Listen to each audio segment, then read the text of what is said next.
Once upon a time, in a land far away, there was a young country called America. America was a very healthy and prosperous country.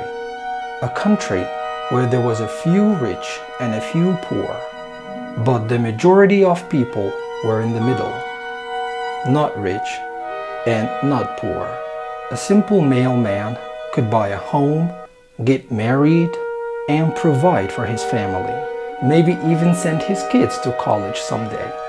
The schools were good, the streets were safe. The American people believed in the future. They all paid taxes to keep the country going. The poor paid a little bit of taxes. The middle paid a medium amount. And the rich paid the most. Everyone thought that was fair. Until one day, the rich decided they weren't rich enough, and they found ways to evade taxes.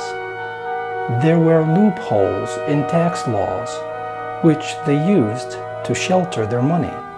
They also bought elections and manipulated politics in order to keep as much of their money as possible.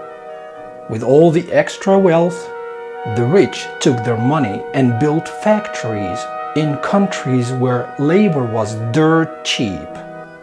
And workers had no rights. As the rich grew richer, the American workforce lost power.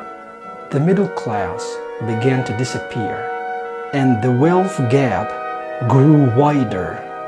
In order to keep the American people in line, the rich bought newspapers, TV, radio stations, and spread the message that this was all for the better interests of the people, and that money will trickle down. As it stands today, the top 1% of the population owns 40% of the country's wealth. How can a simple mailman support his family now? This is to be continued.